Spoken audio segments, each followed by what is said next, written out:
kita akan membahas apa sih makna dari kata dua temasaran terlalu teman lesang. Yang pertama yang harus kita tahu dulu adalah kita hadir di muka bumi ini, tentu proses perjalanan kita sebenarnya sama semua, cuma kondisi atau situasi kita yang berbeda-beda. Artinya apa? Allah memperjalankan kita, yang berjalan itu bukan kaki kita secara hakikat, tapi secara hakikat yang berjalan adalah keluar masuknya nafas kita. Jadi namoto matingro tawe malalato, biar orang duduk jalan juga itu. Sekali lagi, yang berjalan bukan kaki kita, tetapi yang Allah perjalankan adalah keluar masuknya nafas kita. Itulah sebabnya kenapa kita penting sekali untuk mengetahui kita dari mana dan mau kembali kemana. Sehingga makna dari dua temasaran itu adalah antara kita dengan Allah. Jadi dua temasaran itu artinya dua hal yang tidak bisa dipisahkan, yakni antara Allah dan hamba-Nya. Oleh karena itu, di dalam hadis qudsi disampaikan, ana inda dhanni abdi. Tapi yang dinamakan hadis qudsi itu beda dengan Al-Quran. Ya. Al-Quran lafaz dan maknanya dari Allah, sedangkan hadis qudsi maknanya dari Allah dan lafaznya dari Nabi Muhammad SAW. Ana inda dhanni abdi dalam hadis qudsi. Apa artinya? Allah berada pada sangkaan hambanya. Jadi itu pengalat ta'ala angkai dikafanna akanna. Jadi Allah itu berada pada sangkaannya. Makanya itu kenapa kita dianjurkan selalu berprasangka baik, supaya juga hasilnya baik. Kalau ada orang bilang aide ulai, dia tahu itu ulai. Kalau ada orang bisa, insya Allah bisa itu. Karena memang Allah berada pada sangkaan kita. Makanya selalu berprasangka sesuatu yang baik.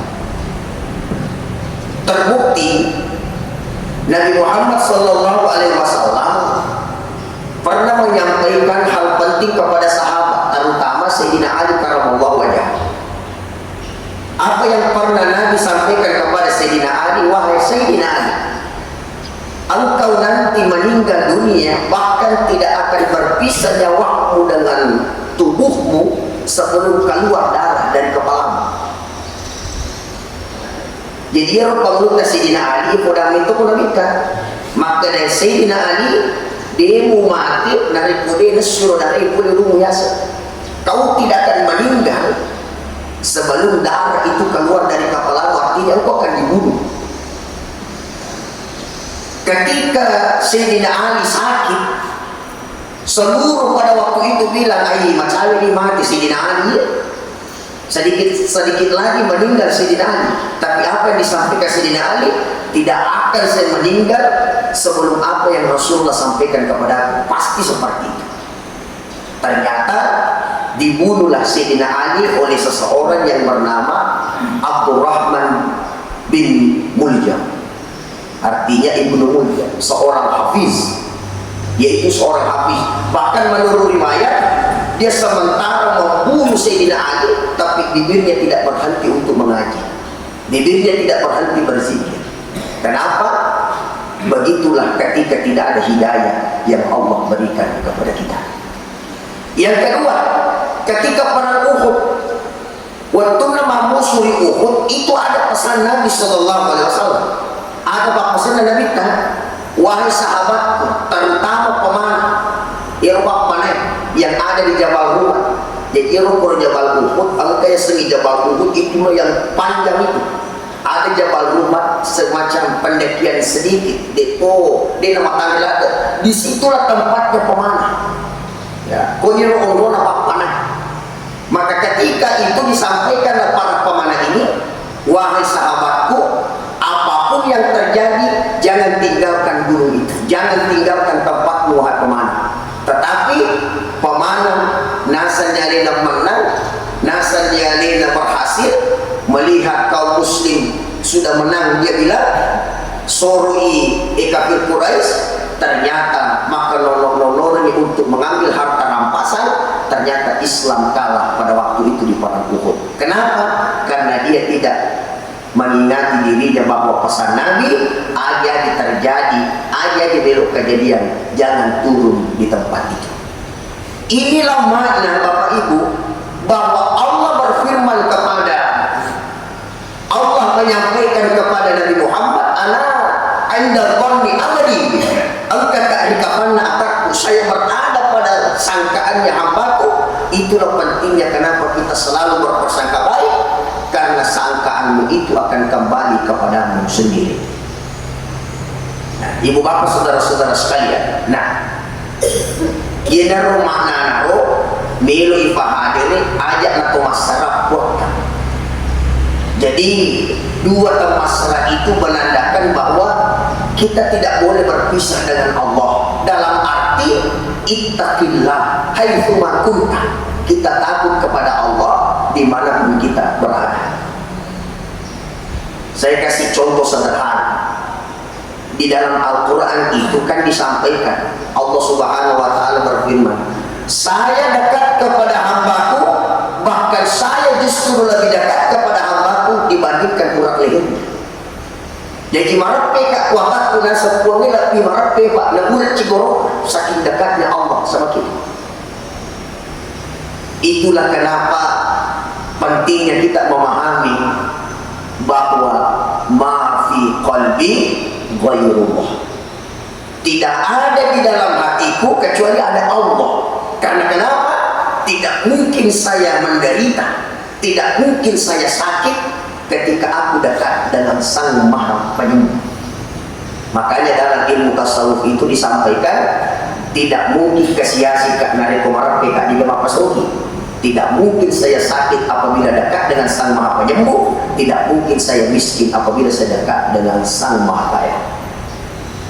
Ibu bapak saudara-saudara sekalian, supaya kita lebih memahami lagi,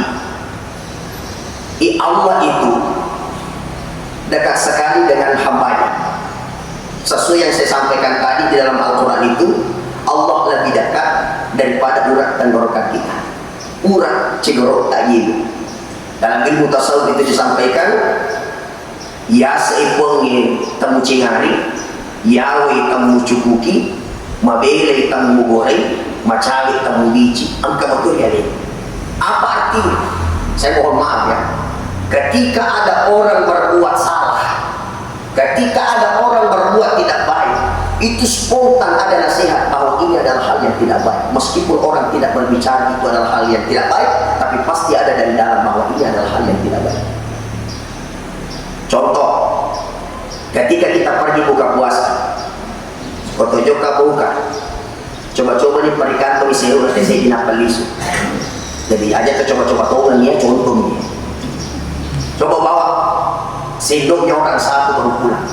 Meskipun kita tidak dilihat orang, bukan punyamu itu, pasti ada dari dalam bahwa ini bukan punya. Nah, berarti sebenarnya orang yang berbuat salah itu pasti selalu ada yang mengingatkan. Aku kata mak gogok makanan itu pasti ada di dalam. Maka dia nak dimenjam itu dia nak dimenjam. Cuma kenapa dia lakukan? Karena dia dikendarai oleh nafsunya.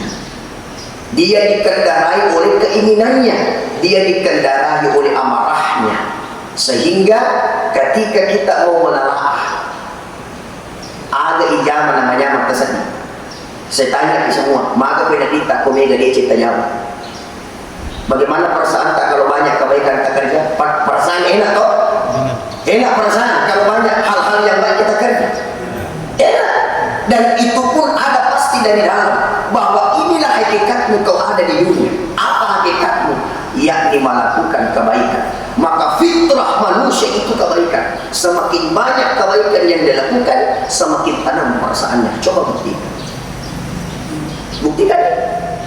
Ipong kamak ka na cerita jay balik bola kumanyamang usating saya rasa cerita mati.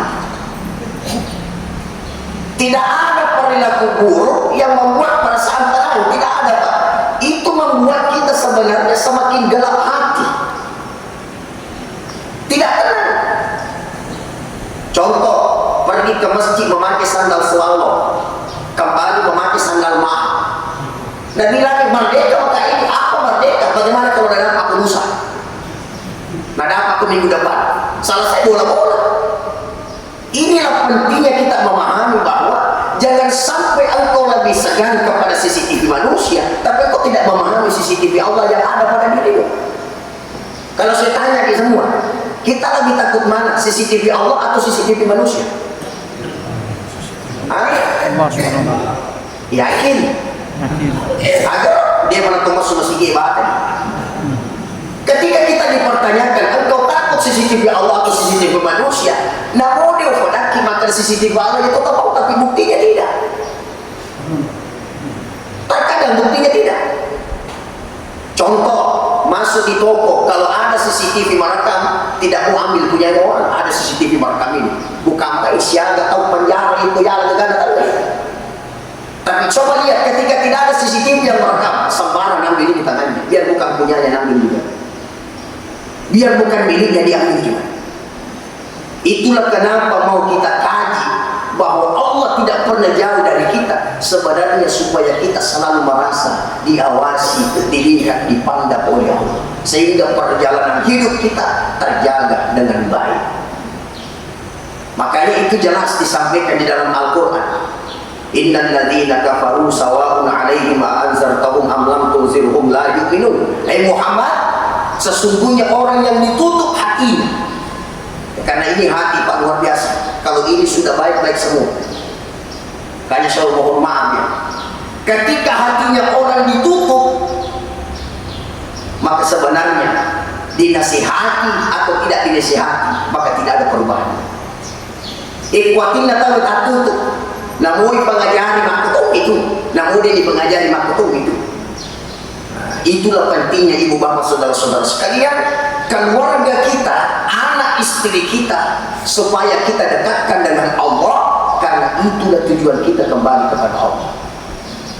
Tapi luar biasa kalau orang Nur Saada itu, insya Allah mereka cinta semua kepada Allah. Betul? Betul. Saya mau tes dulu balik. Ibu, cinta sama suami tak? Cinta sama suami tak? Arobain kali dia orang cinta lagi kalau menikah. Bapak sayang sama istrinya. Sayang, luar biasa. Pertanyaannya, ibu tanya idul, seandainya besok lusa datang malaikat, hei ibu, antara engkau dengan suamimu akan diambil satu nyawa hari ini. Engkau loyal nyawa dia sisi. Kira-kira ni kan ya suruh dengan ibu, ini ke jolo atau bapak jolo? Coba. Dia pada pemasuk masih dia dengan loyo. Makanya cinta yang paling abadi adalah cinta kepada Allah. Artinya apa? Suami yang cinta kepada Allah, maka dibimbing istrinya untuk mencintai Allah. Istri yang cinta kepada Allah, maka diingatkan suaminya untuk cinta kepada Allah. Karena terus terang, apabila cinta itu selain daripada Allah, otomatis hidup kita tidak pernah tenang, tidak pernah cukup, tidak pernah sempurna, dan tidak pernah lengkap. Makanya ibu bapak saudara-saudara sekalian, tentu insya Allah ketika nanti menuju sholat tarawih, kita akan bahas lagi apa sih ciri-ciri seorang hamba itu. Bagaimana sih ciri-ciri seorang hamba yang sebenarnya. Insya Allah sebentar sebelum sholat tarawih kita sambung. Jadi saya itu ceramah sebentar gitu. Nah, kaci nampak mama ceramah ya insya Allah. Oleh karena itu nanti kita akan bahas ciri-ciri seorang hamba, bagaimana seorang hamba yang sebenarnya. Karena jangan sampai ini mengaku apa, tapi dia nak bikin punya tanda ini. Itu jangan sampai. Makanya kita ingin meraih pengakuan kita betul-betul. Kita mengaku hamba di sisi Allah, alhamdulillah Allah pun mengakui kita baik. Mudah-mudahan kita panjang umur, sehat-sehat. Sebentar kita sambungkan, kita lanjutkan materi kita. Saya mohon maaf atas segala kekurangan, saya mohon maaf atas segala kekhilafan. Mudah-mudahan yang kita lakukan selama ini mendapatkan ridho dari Allah Subhanahu wa taala. Pesan saya kepada ibu bapak, pesan saya ya, ingat, kalian beribadah jangan cari pahala. Beribadah jangan cari pahala, tapi kita beribadah kita cari rahmatnya Allah. Ya, kita beribadah bukan karena pahala itu, tapi kita beribadah karena mengharapkan ridhonya Allah. Makanya konsepnya adalah yematutu yak kasibiani di dalam bulan Ramadan, yematu yak kasibiani di seluruh bulan Ramadan. Yematutu isompa di tanah Makkah, yematu isompa di Nusa. Paham maksud saya? Paham? Artinya begini, ibadah itu jangan melihat musim. Apa artinya? Jangan sampai ke Ramadan ini penuh masjid. Kalau Ramadan itu penuh masjid, penuh. Tapi sekalinya keluar Ramadan, dia nak kata. Berarti orang ini hanya mengejar pahala, tidak mengejar rahmat Allah. Nah ingat ya, ia matu isompa di dalam bulan Ramadan, ia matu isompa di seluruh bulan Ramadan. Toh juga di tanah suci begitu. Engkau tahu Pak ini di tanah Makkah asli nah cawan dia beribadah, tapi sekalinya kembali dari tanah suci tidak pernah beribadah di sini. Kenapa? Karena terkadang kita mau mengejar pahala, tapi kita lupa dengan rahmat Allah. Padahal yang paling penting adalah rahmatnya Allah Subhanahu wa taala. Sekaligus kita akan bahas juga seperti apa yang dimaksud rahmat Allah.